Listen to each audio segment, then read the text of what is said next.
Hi, everybody. I'm Jones. And I'm Mann. And we're Jones and Mann. And we are finishing up the third and final expression. So this is Cihuatan Nahual.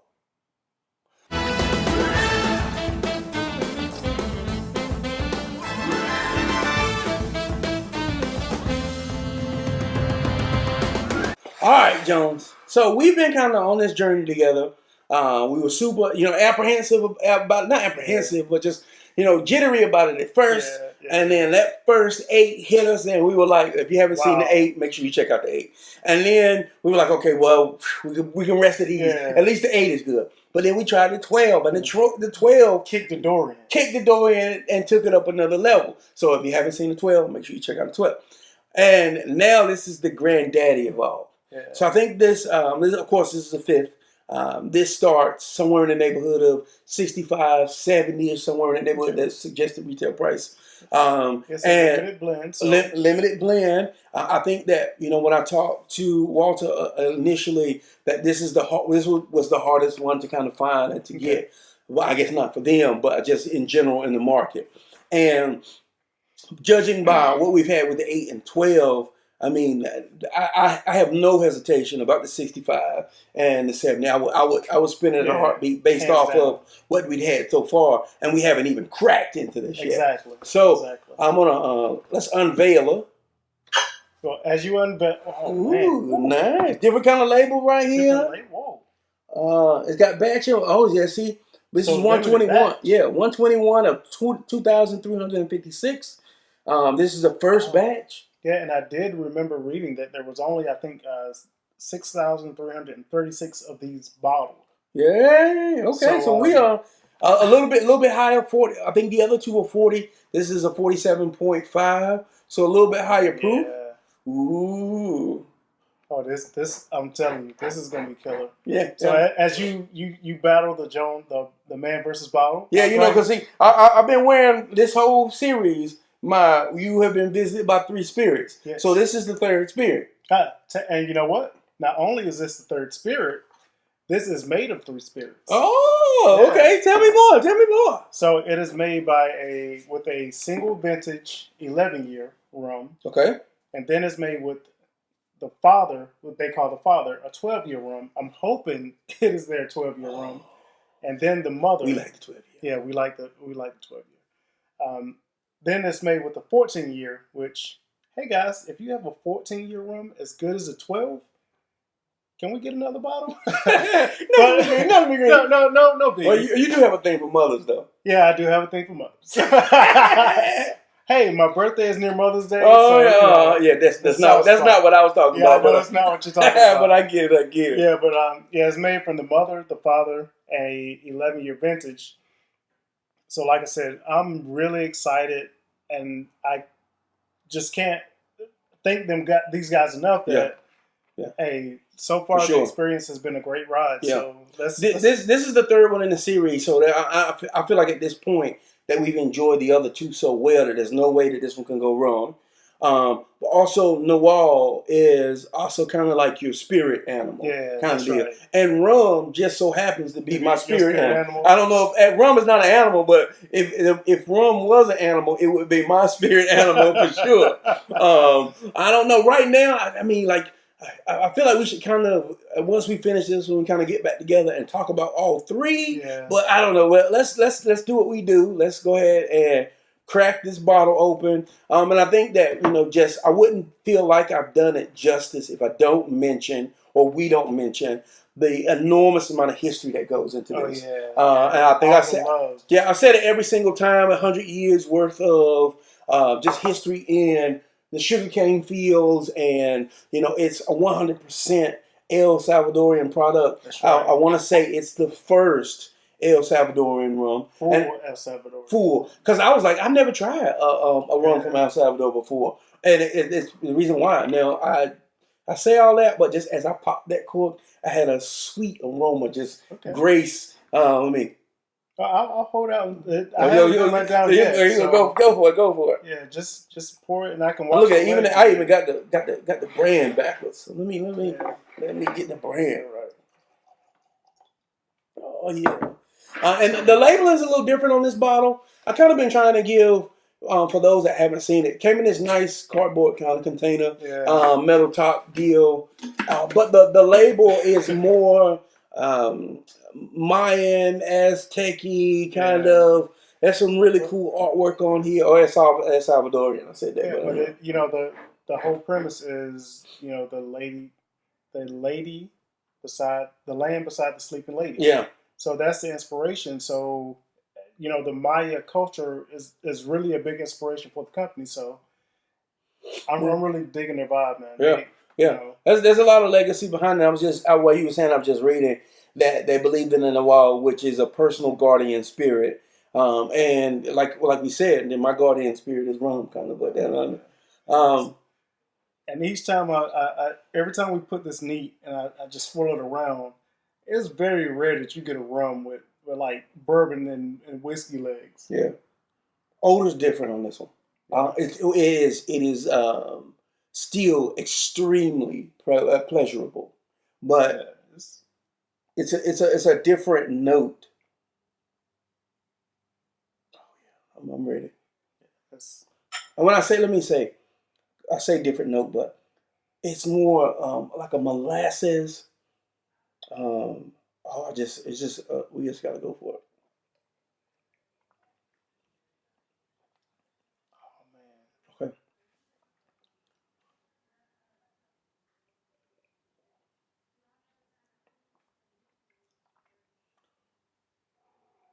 This one's got the most heat out of all three.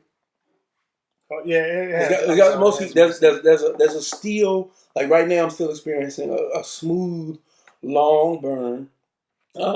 The barrel aging is more dominant here than even in the 12. Let's put it on the Put on the rocks. Yeah.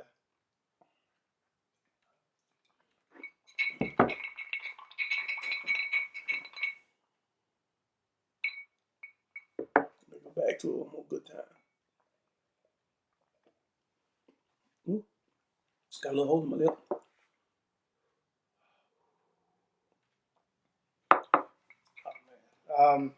I'm sorry for being so quiet, but it's running through your thoughts.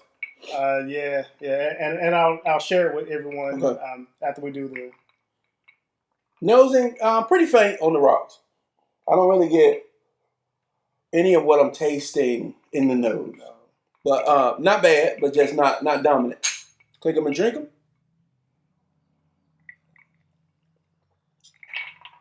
Okay.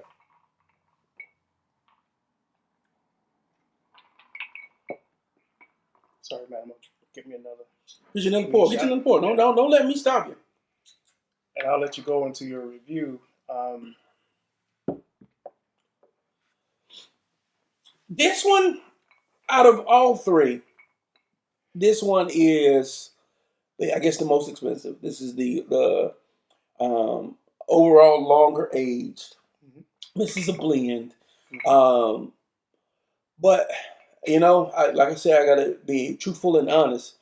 Out of the three, honestly, this is my least favorite. I already knew that. Yeah, this is my least favorite. And it is because it is very oaky, really smoky.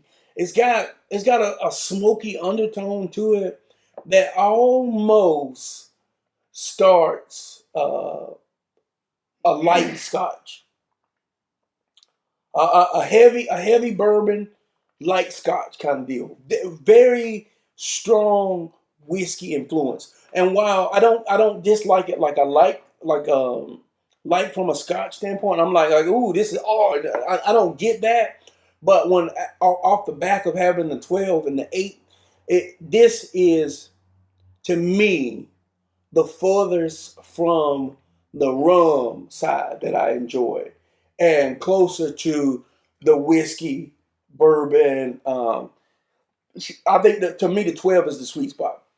Not to say I dislike this, but if now having just done them all three back to back, I was like, ooh, and then there was 8, ooh, with the 12, and then I was like, oh, okay, yeah, bring it down a little bit, and I think that's my flavor profile. I don't gravitate towards whiskey. I don't gravitate towards the heavier smoke. It's not peaty, but there's a real a smoky flavor in this one. On the rocks, it tames it down a little bit, but you see, I left that neat shot. That neat shot was like the nose. Oh my God! The nose. Like molasses, the nose is amazing, and the flavor is good. But having compared all three, like I would not say this was a bad rum. No, it's not bad. I would say this tastes more like a 20-year rum. It's a very extremely well blended rum. So you will give it, I'm assuming, maybe a 3. I give it a 3.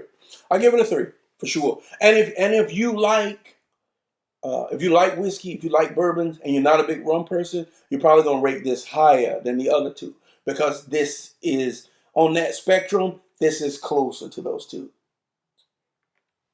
All right. What do you think? This is gonna sound weird for you, and probably for anyone that would really see this review, but I'm extremely country. If nobody's picked that up in my voice and my tone, I'm extremely country. Really? Oh yeah. We all country boys. That's what we do. But the taste neat, and the reason why I poured it neat again, it had the taste of molasses with butter and some good homemade biscuits. Okay. And for me, that immediately made me think of my grandmother. Okay. And that was like a meal that she would cook for us. And that's neat to me. That's what this tastes like. It tastes like molasses kind of separated with a little butter. And it just brought back those memories. And I was like, okay. And even though, like you said, it is not as good as the 12-year for me. But it brought back a memory. And I was like, okay. Yeah. It's good, and not to say that it's not good. I'm not saying that, because it is good. Even going back to there, I think it was just such a shock to my palate that I was like, "Woo, this is." And I felt like you would be. And let me let you. I'll go ahead. All right. So overall, for my rums, I'll give it a 3. Not that it's a bad rum. Like I said, I love the neat shot because it immediately gave me a memory from my past. Mm-hmm. On the rocks, great flavors, but it's just not, that 12-year just kind of built up a lot of huge fanfare. Yeah. And so when I was expecting their 14-year, a 12-year, and 11-year blend, it's going to blow the doors off the 12-year. Yeah. And to me, it's almost level for level. It is not as good as, so I'll give it a 3.5. 3.5. I feel like it's on an equal playing field as the 8. Okay, it's different than the 8. It's completely different than the 8. It's a but I get where you're going. But as far as your enjoyment level, we would place it back. And I'm surprised. Because it tastes more like a bourbon or whiskey. You know what I thought about when my first sip of this was a cigar. And somebody just so happened to send us some cigars. Yeah, somebody did. So, the very first thing I thought about was a cigar. It has that, like, ooh, I feel like, I don't really smoke cigars. It's not my, my lung and everything. But the first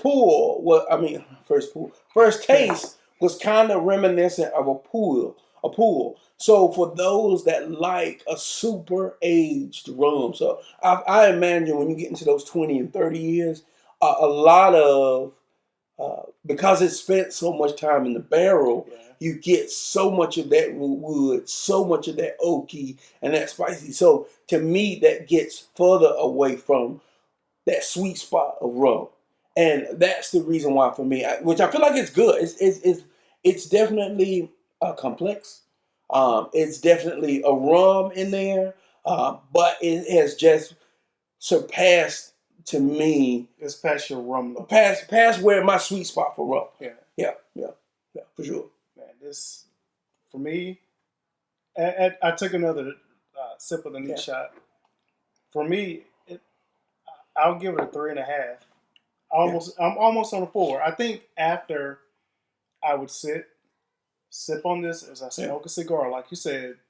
I'm literally surprised this isn't your favorite out of the 3.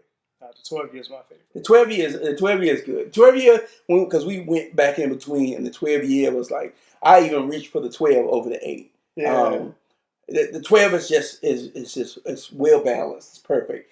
And this one is good, but when it's kind of bad in the fact that I probably would feel different about this one. No, I wouldn't, because I know what I like from a rum profile. Save a little bit for the follow up. Yeah, save a little bit for the follow up. Yeah, for sure. Let's go ahead and wrap this one up. Okay, for sure. So the Nahual, I would say a 3. I give it a good strong 3, and I'm kind of it's on the pricier end with the blend. Maybe it changes as I sip it a little bit more, but for me, as a primary rum lover, I feel like it's good. It's a 3. It's a 3. I will give you guys a 3.5 solid on this, and say thank you for the memory of the molasses and the butter. Yeah. So thank you again, guys. And as always, we want you to follow us on Facebook, Instagram, Twitter. Yep. Subscribe, click the button, and look for those episodes every week. Yeah. So this is the 3rd expression in the Cihuatan, and I mean it's been a really good ride. Even though this isn't my favorite out of the 3, it's still a doggone good trip. Yeah, it was a wonderful ride, guys. Yeah, for sure. And Cihuatan. Thank you. We're gonna click them and drink them to you, and we'll see you next time. Jones and Mann.